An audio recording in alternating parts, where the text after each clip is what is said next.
이렇게 좀 편입할 수 있도록 그렇게 하면 좋겠고요. 그래서 목장에서 좀 아름답게 늘 아름다운 모습이 진행될 수 있도록 오늘 모이셔서는 말씀 나누는 시간뿐만 아니라 목장의 이름을 지어주시고요. 그리고 목장 모임을 언제 했으면 좋겠는지 그런 것들도 같이 의논해 주시면 고맙겠어요. 어느 기관에서 그런 걸 조사했대요. 교회 다니는 교인들에게 어떤 설교를 들을 때 제일 마음이 불편하냐, 그리고 물어봤더래요. 그래서 많은 교인들이 이거요라고 대답을 했는데 그 세 번째까지가 이거래요. 첫 번째는 헌금 설교가 제일 불편했대요. 두 번째는 전도에 대한 거고요. 그다음에 세 번째는 기도에 대한 거래요. 그래서 헌금하라는 것, 전도하라는 것, 기도하라는 것, 이게 설교를 들을 때 참 불편했다. 그렇게 대답을 했다는 거죠. 그런데 제가 그 보고서를 보면서 좀 심각한 생각이 들었어요. 왜냐하면 헌금 생활이나 전도 생활이나 기도 생활은 신앙 생활의 가장 핵심이거든요. 이게 안 되면 사실은 신앙 생활 안 하는 거거든요. 왜냐하면 첫 번째 헌금 생활은요, 내 삶의 방향성의 문제입니다. 방향성의 문제라는 것은 내가 지금 어디를 바라보고 살고 있는가, 이게 헌금 생활에 나오는 거거든요. 세상을 바라보고 살 것인가, 하나님 나라를 바라보고 살 것인가. 그래서 예수님 그렇게 말씀하시잖아요. 하나님과 만몸, 이 돈이잖아요. 그죠? 하나님과 돈을 겸해 섬길 수 없다. 하나님을 섬기는 사람은 당연히 하나님 나라를 위해서 살아야지요. 그것이 헌금 생활을 통해서 나타나는 거거든요. 나는 이 세상이 더 중요해. 그런 사람은 헌금 생활이 불편할 수밖에 없죠. 그런데 하나님 나라를 바라보고 사는 것, 그 신앙생활의 방향성은 헌금 생활에서 나오는 거란 말이에요. 근데 이게 안 되면, 여기서부터 안 되면 사실은 신앙생활이 하나님 나라를 바라보고 사는 삶이 불가능해지지요. 전도라는 건 하나님께서 왜 나를 하나님의 자녀로 삼으셨을까? 여기서부터 나오는 거거든요. 하나님께서 왜 나를 하나님의 자녀로 삼으셨을까? 하나님의 자녀로 삼으신 것의 그 첫 번째 목적이 전도거든요. 전도란 말이에요. 그런데 거기에 대해서 불편한 마음을 갖고 그렇게 살지 못한다면 하나님께서 나를 부르신 소명에 응답하지 못하는 삶이 되는 거죠. 여러분, 기도 생활은 어때요? 기도 생활은 내가 신앙생활을 가장 잘 할 수 있도록, 능력 있게 할 수 있도록 하나님께서 내게 공급해 주시는 힘을 받는 것, 그게 바로 기도 생활을 통해서 아닙니까? 내가 연약할 때 기도해서 하나님의 능력을 받고, 내게 부족한 것을 하나님 앞에 기도해서 하나님의 것으로 채워지고, 이게 기도 생활이잖아요. 그러니까 신앙생활의 가장 기본적인 게 헌금 생활이나 전도나 혹은 기도 생활, 이런 것들이거든요. 그런데 거기에 대해서 불편한 마음을 갖는다면 내가 신앙생활의 온전한 모습은 아닐 수 있다는 거예요. 하나님께서 우리를 자녀로 불러주신 데 분명한 목적이 있어요. 제가 늘 그런 말씀 드리죠. 그건 하나님 나라 가는 게 아니에요. 하나님 나라 가는 게 나를 부르신 첫 번째 목적이 아니라고요. 만일에 그것이 가장 중요한 목적이라면 내가 예수 믿는 순간 하나님 나라로 데려가실 거거든요. 그런데 내가 예수님을 믿고 하나님의 자녀가 되었음에도 불구하고 여전히 나를 이 땅에 살도록 하나님 내버려 두시거든요. 그게 30년도 되고 어떤 사람은 40년도 되고요. 어떤 사람은 평생이 되기도 한단 말이에요. 왜요? 그게 하나님께서 하나님의 자녀로 부르시는 첫 번째 목적이 아니기 때문에 그래요. 물론 예수 믿고 천국에 가는 것, 영원한 생명을 얻는 건 하나님께서 주신 은혜요, 축복이에요. 그러나 그게 첫 번째 목적은 아니라는 거예요. 첫 번째 목적, 그것이 바로 우리에게 주신 미션이에요. 미션. 제가 늘 그것을 두 가지로 말씀을 드리죠. 하나는 하나님을 높여드리는 예배자로 사는 것. 그렇죠? 하나님께 예배하고 찬양하고 감사하고 하나님을 기쁘시게 해드리며 사는 것. 이게 우리의 예배라고 볼 수 있어요. 두 번째는 뭐예요? 제가 늘 말씀드리는데 두 번째는 뭡니까? 이러면 이제 제가 시험에 드는 거예요.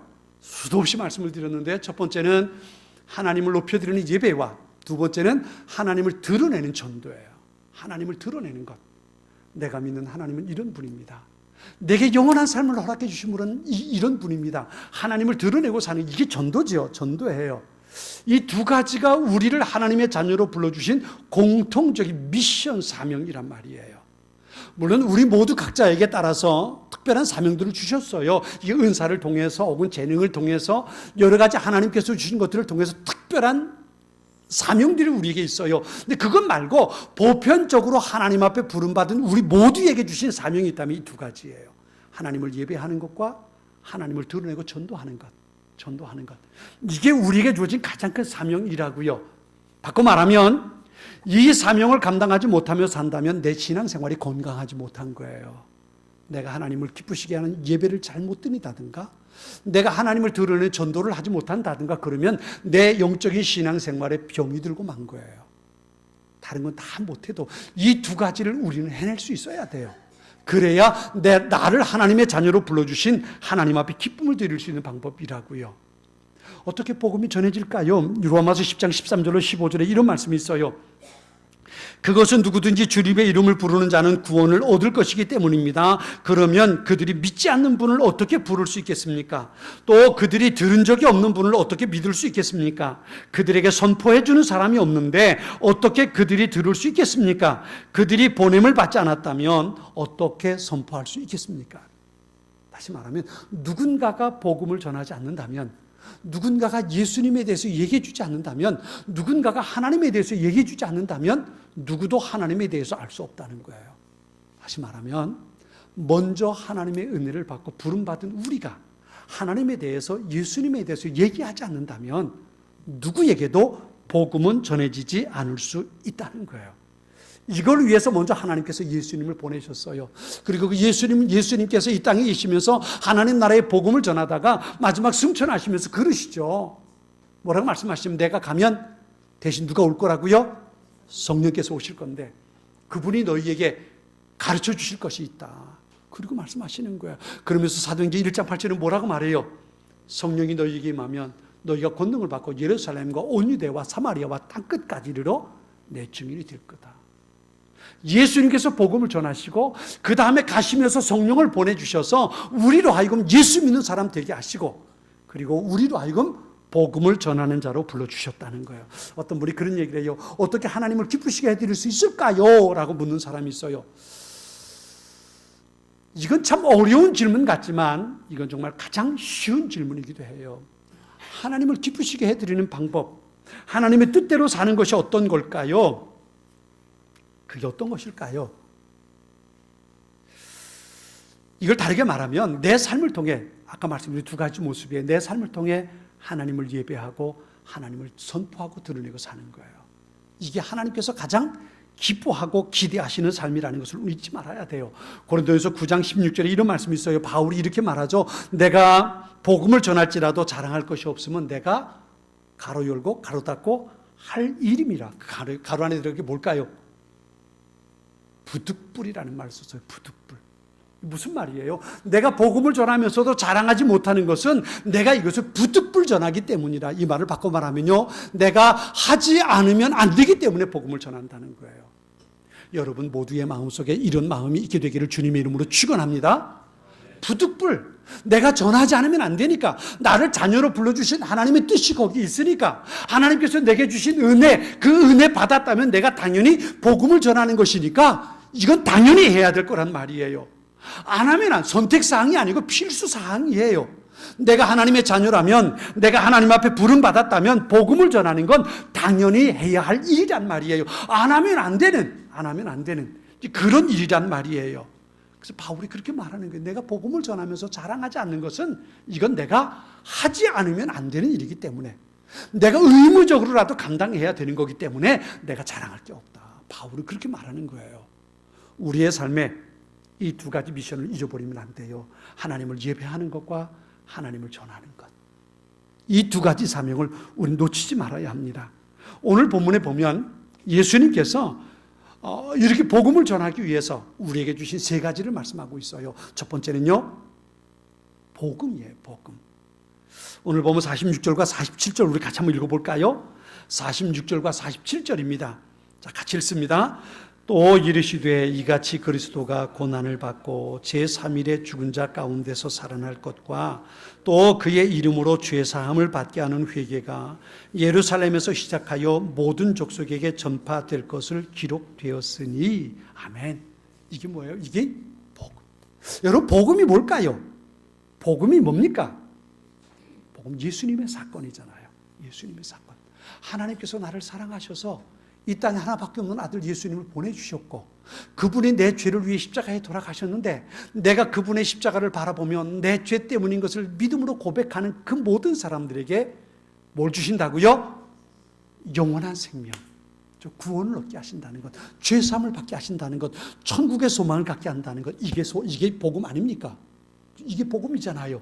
내가 열심히 일해가지고, 내가 많이 헌금해가지고, 내가 예배를 잘 드려가지고, 내가 하나님 앞에 눈에 딱 들어가지고, 와, 너 좋다. 넌 내가 내 딸, 내 아들 삼아줄게. 이렇게 가는 게 아니고 말이죠. 이렇게 가는 게 아니고, 예수님께서 다 이루었다 말씀하신 것처럼, 예수님께서 십자가에 다 이루어 놓으신 그 사건을 나의 사건으로 받아들이기만 하면, 우린 죄사함 받고 영원한 생명을 누리며 천국 가는 사람들이 된다는 것.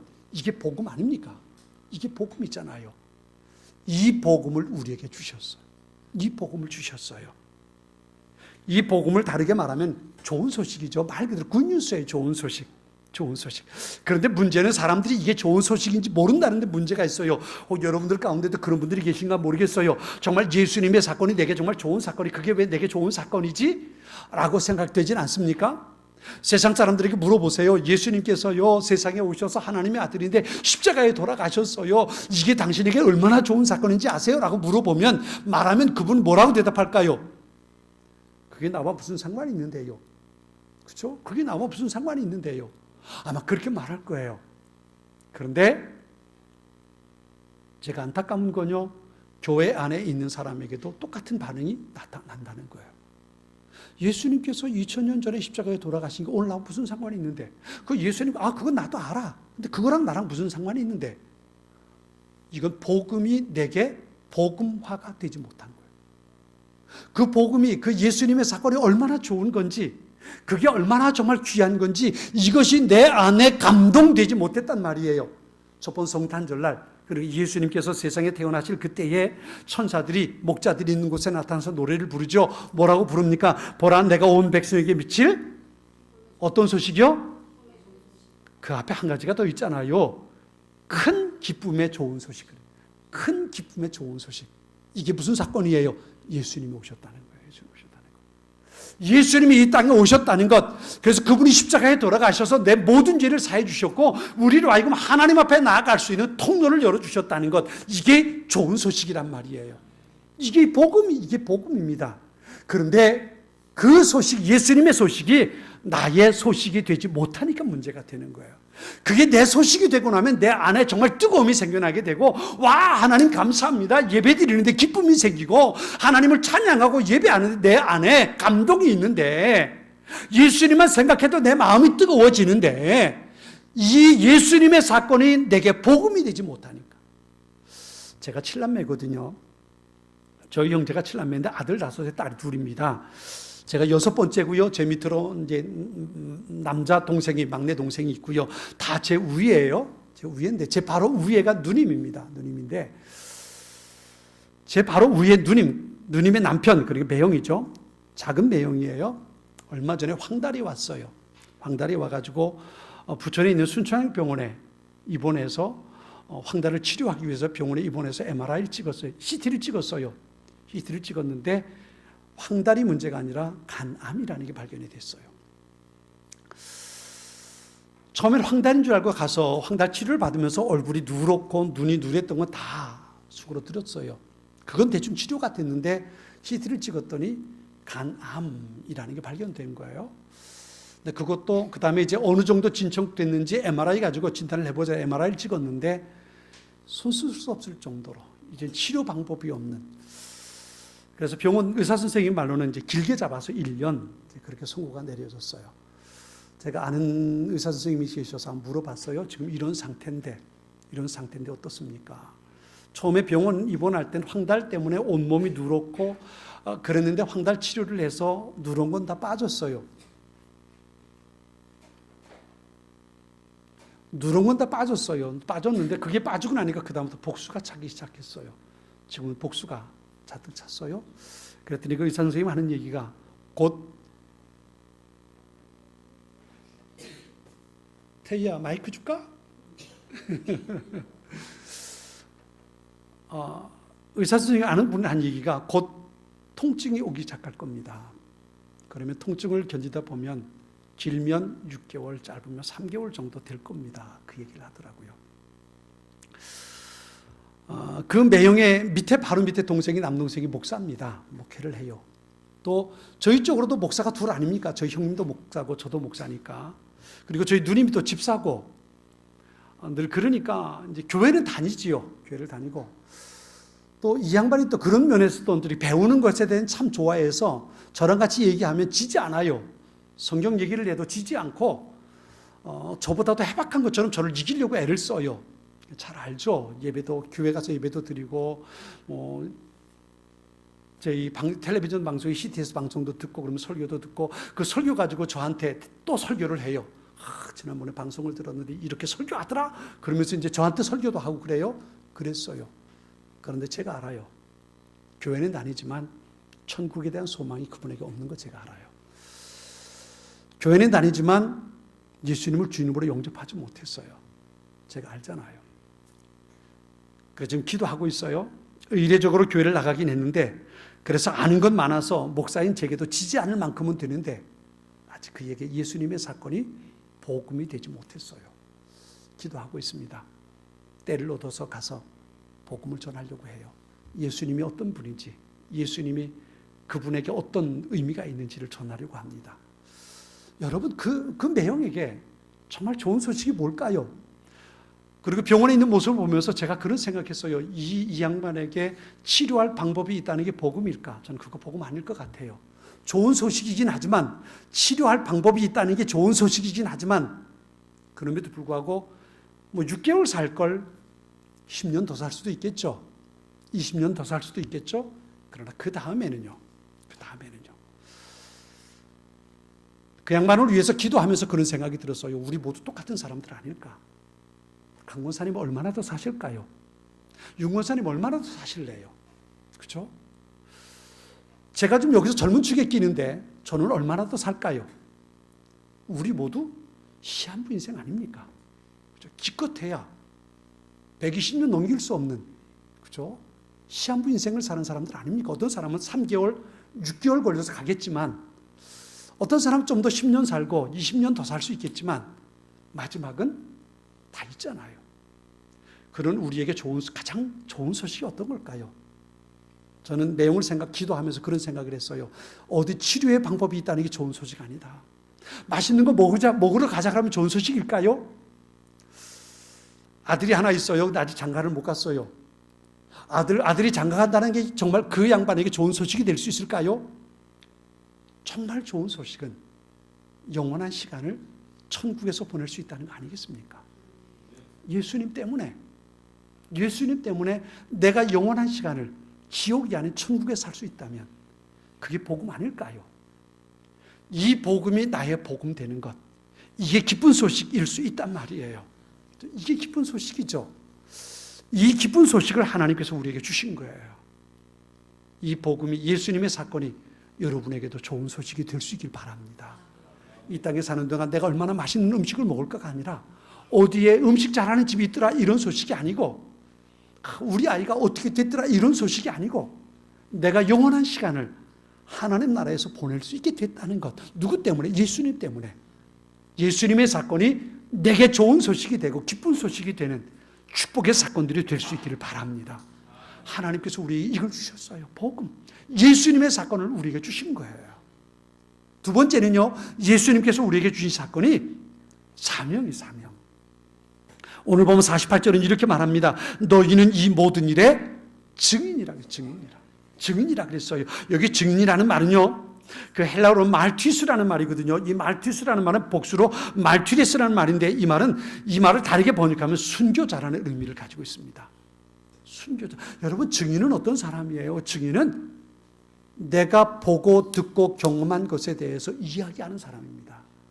내가 들은 것을 얘기하는 사람이 아니고 내가 경험한 것, 내가 복음이 얼마나 소중한지, 내가 하나님이 내게 어떤 은혜를 주셨는지, 예수님이 내게 어떤 축복을 해주셨는지 이것을 내가 전하는 사람입니다. 이야기하는 사람. 어떻게 해요? 순교자처럼 생명을 걸고 그것이 정말 중요한 것을 깨닫고 그것에 대해서 이야기할 수 있는 사람. 이 사람이 바로 증인이란 말이에요. 여러분, 신자가 된다는 게 무슨 의미가 있을까요? 예수 믿는 사람이 된다는 건 어떤 의미가 있을까요? 이건 다르게 말하면요, 내 삶의 방향이 바뀌었다는 겁니다. 이전에는 내가 예수님 모르고 내 힘 가지고 내가 살았지만, 신자가 되었다는 건, 예수님을 믿는다는 건 이제 예수님이 나의 주님 되셨고, 예수님 때문에 내가 이 세상이 아니라 영원한 삶의 소망을 두고 사는 사람들이 되었다는 거예요. 이게 신자가 된다는 거거든요. 이게 예수 믿는 사람이 되었다는 거거든요. 그 사람의 삶은 이 세상에서 내가 무엇을 먹고 무엇을 마시고 어떻게 잘 살 수 있을까, 이게 우리의 관심이 아니고, 내가 하나님 나라에 가서 주님 앞에 섰을 때 내가 어떻게 내 인생을 평가받을 수 있을까, 이것을 생각하며 사는 거예요. 이 평가받는 기준이 뭐냐 하면 내게 주어진 사명을 어떻게 감당했는가거든요. 그 사명이 바로 증인의 삶이란 말이에요. 내가 내게 이런 은혜를 주었는데, 내가 너를 이렇게 불렀는데, 내가 내게 이 사람들을 만나게 해주었는데, 내가 이런 환경 속에 너를 살게 했는데, 거기서 얼마나 나의 증인으로 살았니? 주님께서 말씀하신단 말이에요. 이게 우리에게 주신 사명이에요. 제가 직장인들을 참 많이 만나잖아요. 직장인들을 만나면서 직장인들에게 늘 강조하는 게 있어요. 귀에 딱지가 않도록 얘기하는 게 있습니다. 그게 뭐냐면, 여러분은 먹기 살기 위해서 직장 생활하는 사람들이 아닙니다. 하나님께서 당신을 이 직장으로 보내신 것은 그곳에서 하나님의 사람으로 직장을 복음하라고, 그곳에서 만나는 사람들에게 복음을 전하고, 그곳에서 만나는 사람들에게 당신에게 하나님께서 주신 은혜를 나누라고 보내주신 겁니다. 여러분은 직장으로 보냄받은 선교사입니다. 그 얘기를. 선교사. 여러분, 이게 그들에게만 해당되는 걸까요? 아니요. 우리 모두에게도 마찬가지입니다. 하나님께서 우리를 가정으로 보내셨어요. 직장으로 보내셨어요. 내 삶의 현장으로 보내셨어요. 왜요? 그곳에서 증인으로 살라고, 예수 이름을 믿는 사람으로 복음을 전하고, 그곳에서 하나님의 이름을 드러내며 살라고 보내시는 거예요. 중국의 유명한 선교사지요, 허드슨 테일러라는 분이 계시죠. 그분이 그런 얘기를 했어요. 작은 일은 작은 일이다. 하지만 작은 일에 신실한 것은 위대한 일이다 그랬어요. 대수롭지 않은 일. 예를 들면요, 가정주부가 집에서 밥하는 건 작은 일이에요. 대수롭지 않은 일이에요.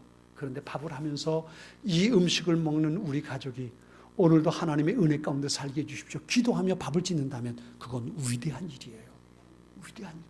작은 일이지만, 대수롭지 않은 일이지만 신실한 믿음을 가지고 할 때 그 일이 위대한 일이 된다는 거예요. 오스키 기니스라는 분이 계세요. 오스키 기니스, 이분이 우리나라에도 한 20여 권 책이 번역돼서 나와서 베스트셀러가 됐어요. 저항이라는 책이 있고요, 소명이라는 책도 있고요, 고통 앞에 서다라는 책도 있어요. 이분이 쓴 책이 참 많은 사람들에게 감동을 주고, 그리고 많은 사람들이 영향력을 줬어요. 그런데 이분이 2년 전인가 70여 세 된 연세로 우리나라에 오셨어요. 우리나라에 와서 청년들을 만나서 청년들에게 메시지를 전했고요, 그 다음에 CEO들에게, 크리스찬 CEO들에게 복음을 전하고 세미나를 인도했어요. 이분이 미국에서도 브루킹스 연구소라는 곳에 객원 교수로 있으면서 굉장히 많은 영향력을 끼치는 그런 분입니다. 근데 이분이 자기가 목사가 되지 않기로 결심한 이유를 그분의 책 속에 써놨어요. 그 어떤 이야기냐면, 이분이 대학원을 다닐 때에 교회에서 9개월 9달 동안 자원봉사를 한 적이 있대요.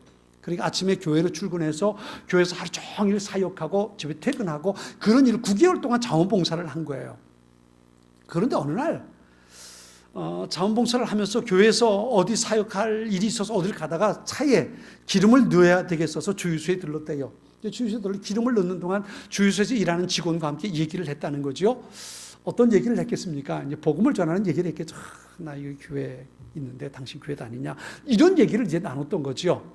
그리고 기름 넣는 동안 짧게 얘기를 나눈 거예요. 기름을 다 넣고, 좋은 하루 되라고 인사하고 딱 차를 몰고 주유소를 딱 나오는데 그 생각이 들더라는 거예요. 어떤 생각이냐면, 내가 교회 자원봉사를 시작하고 난 후에 예수 믿지 않는 사람을 만나본 게 손가락 안에 꼽게 되겠더라는 거죠. 사실 그럴 것 같아요. 저 같은 경우도 예수 믿지 않는 사람을 만나는 게 참 힘들거든요. 우리 교회에서 교회 식구들 만나고요, 직장인들 만나도 되게 예수 믿는 사람들이고, 그리고 예수 믿지 않는 사람을 만나는 우리 빌딩에 근무하는 분들, 청소하는 분들, 또 경비하는 분들, 이 직원들, 그런 분들 만나고 밥 먹으러 갔을 사람들, 예수 믿지 않는 사람을 만나는 게 참 힘들거든요. 근데 이분이 그걸 생각하는 거, 내가 교회 자원봉사하면서 예수 믿지 않는 사람을 만나본 게 누구였더라? 생각해 보니까 손가락을 꼽겠더라는 거예요. 아, 이건 아니지. 이건 아니지. 나는 목사가 되지 말아야겠다. 나는 예수 믿지 않는 사람들을 만나서 그들에게 복음을 전해야겠다. 그 생각을 가지고 목사가 안 됐다는 거예요. 그래서 세계적으로 가는 곳마다 복음을 전하고 하는데 이분은 평신도 사역자입니다. 평신도로서 많은 사람들에게 성량력을 끼치는 세계적인 연설가가 돼서 세미나를 인도하고요. 그러면서 복음을 은연중에 전하는 그런 사람이 됐어요. 사실 그렇죠. 목사보다 저보다 여러분이 복음을 전할 기회는 더 많을 거예요. 왜냐하면 여러분이 직장에 나가면 예수 믿지 않는 사람들을 만나고요. 밖에만 나가면 믿지 않는 사람들 다 만나잖아요. 그분들에게 예수님의 이야기를 할 수 있는 기회가 여러분들에게 더 많단 말이에요. 저는 그렇게 생각해요. 목사보다 천국에서 더 많이 대접받는 사람들은 평신도들이 됐다. 왜냐하면 믿지 않는 사람들을 만나서 복음 전할 기회가 많으니까. 여러분 잊지 마세요. 복음을 전할 수 있도록 우리에게 사명을 주셨어요. 증인의 사명. 예수님의 사건이 나의 사건이 되고 그것에 대해서 누군가에게 얘기할 수 있는 그런 사명을 하나님께서 우리에게 주신 거예요. 이것이 바로 두 번째 우리에게 주신 거예요. 하나님께서 우리에게 주신 세 번째가 있어요. 그게 뭐냐면 성령의 능력이에요. 49절 말씀 같이 한번 읽어볼까요? 49절 같이 읽겠습니다. 자, 읽습니다. 볼지어다 내가 내 아버지께서 약속하신 것을 너희에게 보내리니 너희는 위로부터 능력이 입혀질 때까지 이 성에 머물라 하시니라. 아멘. 여기 이렇게 말했어요. 내가 내 아버지께 약속하신 것을 너희에게 보내리니 그랬어요. 그게 뭘까요? 그게 바로 성령 하나님. 성령. 그래서 제자들이 예수님 승천하시고 난 후에 예루살렘을 떠나지 않았어요. 한 곳에 모여서 그들이 하나님 앞에 기도하기 시작했어요. 그리고 그들에게 성령이 임하셨죠. 성령이 임하셨죠. 우리는 사도행전 2장을 보면서 놀라운 일들을 발견하게 됩니다. 기도하는 가운데 성령께서 그들 제자들 머리 위에 임하게 됐고요. 성령을 받은 제자들이 가장 먼저 했던 일이 뭐냐면 나가서 복음을 전하는 일들이었어요. 그 사람들이 누굽니까? 얼마 전만 해도 예수님을 십자가에 못 박으러 소리쳤던 사람들이에요. 예수 믿는 사람이라면, 예수님의 제자라면 잡아서 죽이기 위해서 눈에 불을 켜고 보고 있는 사람들이라고요. 근데 그 사람들 앞에 제자들이 나서는 거예요.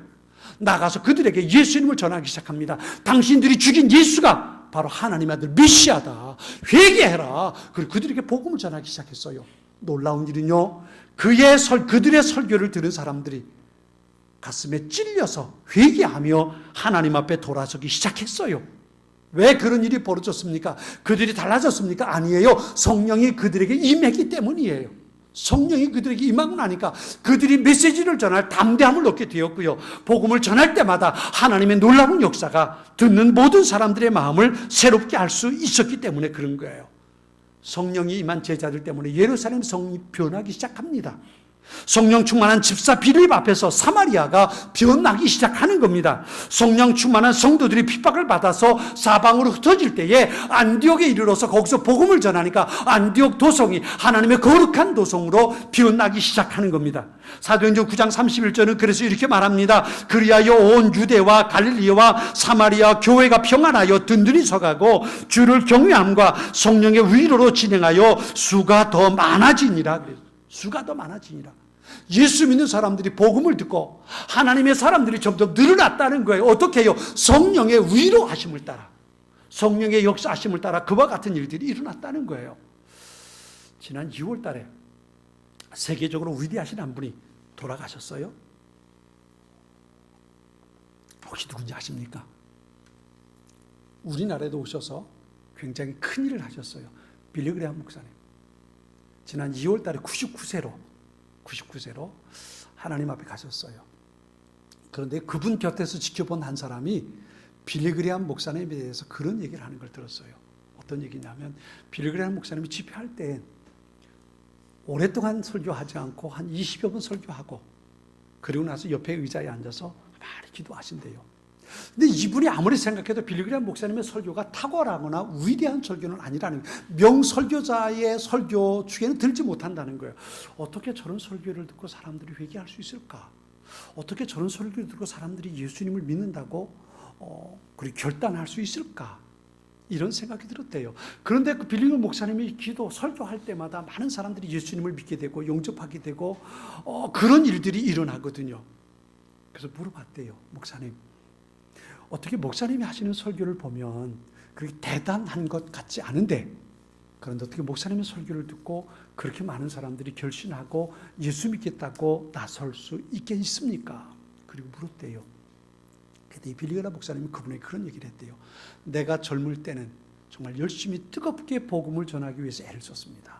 설교를 준비하고 설교를 참 아름답게 하고 사람들의 마음을 움직여 보려고 준비하고 그리고 정말 열심히 설교했습니다. 그런데 나이 들면서 보니까 그것보다 더 중요한 게 있는 게 보이더라는 거예요. 그게 뭐냐 하면 나는 하나님의 복음을 전하는 도구인데 도구가 아무리 뛰어나 봤자 그 하나님의 말씀을 그 말씀이 영향력 있게 전하지 못하더라는 거예요. 난 도구니까 나를 통해서 복음이 전해져야 되는데 그 복음 앞에 성령의 역사가 있어야만 되겠다는 생각이 들더라는 거예요. 그래서 자기는 단순히 힘을 빼고 자기 모습을 드러내지 않고 그냥 복음이 나를 통해서 다른 사람에게 흘러갈 수 있도록만 역할을 하고 그리고 성령 하나님 앞에 모든 것을 맡기기 시작했다는 거예요. 그때부터 설교가 작아지기 시작했고요. 그때부터 목소리가 작아지기 시작했고요. 그러면서 자기의 역할이 작아지기 시작했대요. 근데 그 다음부터 성령의 역사는 더욱 나타나기 시작했다는 거예요. 자기 능력이 아니라 성령 하나님 앞에 맡겼더니 성령 하나님께서 역사하시더라는 거지요. 종종 전도에 대해서 얘기를 하다 보면 많은 사람들이 부담을 가져요. 나는 전도할 줄 몰라요. 내가 어떻게 해요? 그런 얘기를 하는 분들이 있어요.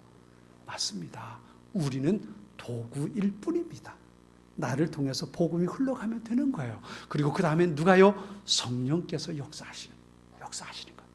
다만 나는 그분의 요구에 응답하는 거예요. 순종하는 거예요. 나더러 복음을 전하라고 하셨으니까 내가 만나는 이 사람 만났을 때 성령 하나님께서 내게 이 사람에게 복음을 전하라고 말씀하셨으니까 나는 순종하는 마음으로 단순하게 복음을 전할 뿐이에요. 그러면 내가 순종할 때 성령께서 나를 통해서 역사하신다는 거예요. 이게 빌리 그레이엄 목사님이 했던 얘기예요. 사람의 마음을 움직인다는 게 얼마나 어려운지 여러분 아시잖아요. 저도 목회를 하다 보니까요. 사람의 마음을 움직이는 게 얼마나 어려운지, 아니 불가능한 것 같아요. 좀 달라진 것 같은데 어느 순간에 보면 제자리에 와 있는 거예요. 사람의 마음을 변화시킨다는 게 얼마나 어려운지 정말 평생 목회하면서 절실하게 느끼잖아요. 그런데 사람의 마음을 움직이는 건 누가 할까요? 성령 하나님께서. 성령께서 하시는 성령께서. 그래서 복음을 전하는 자에게 주신 세 번째가 성령입니다. 성령. 내가 누군가를 설득하려고 애쓰지 마세요. 그 사람을 억지로 교회를 끌어오려고 애쓰지 마세요. 오히려 상처만 나고요. 오히려 시험에 들 수 있어요. 나는 도구일 뿐이에요. 하나님께서 누군가를 내가 만나게 해주셨다면 하나님께서 이 사람에게 복음을 전하라고 하시는구나. 순종하세요. 그냥 복음을 전하는 거예요. 그리고 성령 하나님께서 나를 통해서 역사하시길 기대하는 마음으로 주님 앞에 서는 것 뿐이에요. 그러면 성령 하나님께서 역사하시는 거예요. 복음은 성령께서 역사하시는 거고 나는 사용되는 도구에 불과한 겁니다. 잊지 마세요. 하나님께서 우리가 전도할 수 있도록 주신 세 가지가 있어요. 하나는 복음 기쁜 소식이에요. 두 번째는 우리의 소명, 우리를 부르심이에요. 증인으로 삼아주셨어요. 세 번째는 그 사명을 감당할 수 있도록 성령의 능력을 우리에게 주시는 거예요. 성령을 달라고 기도하지 마세요. 이미 성령은 우리 가운데 와 계셔요. 나를 통해서 역사해 달라고 기도하세요. 성령 하나님께서 내 마음을 뜨겁게 해주셔서 내가 성령의 부르심에 순종할 수 있게 해달라고 기도하는 거예요. 나는 다만 하나님의 도구가 될 뿐이고 나는 순종할 뿐이고 하나님께서 나를 통해서 성령 하나님께서 나를 통해서 복음을 듣는 그의 삶에 역사해 달라고 기도하면 되는 거예요. 이게 우리가 가져야 할 소중한 모습이에요. 내게 주신 복음이 내게 기쁜 소식, 복음이 되게 해달라고 기도하고 그 기쁨을 또 다른 이들과 전하기에 내가 순종할 수 있게 해달라고 우리 그것을 위해서 기도하면 되는 거예요. 그러면 나는 말할 줄 모르지만 불완전하게 정말 되지도 않는 말을 내가 하는 것 같지만 그 말을 통해 성령께서 역사하실 것이고 그 사람의 인생을 변화시키는 놀라운 일들이 시작될 겁니다. 내가 하는 작은 일이 성령 하나님께서 함께 하실 때에 위대한 일이 되는 겁니다. 나는 비록 떠듬거리며 말 한마디 하지만 그 한마디가 그의 인생을 변화시키게 되는 겁니다. 이 귀한 일들이 저와 여러분의 삶 속에서 일어날 수 있게 되기를 바랍니다. 성령의 인도하심에 순종할 때에 우리 가정이, 내가 만나는 사람의 인생이, 그리고 여의도가, 대한민국이, 이 땅이 하나님의 거룩한 나라로 변화되는 놀라운 일들이 시작될 것을 믿습니다. 이 일에 함께 순종하고 헌신하고 성령의 놀라운 일들의 증인으로 살아가는 우리 모두가 될 수 있기를 주님의 이름으로 축원합니다. 우리가 기도하겠습니다.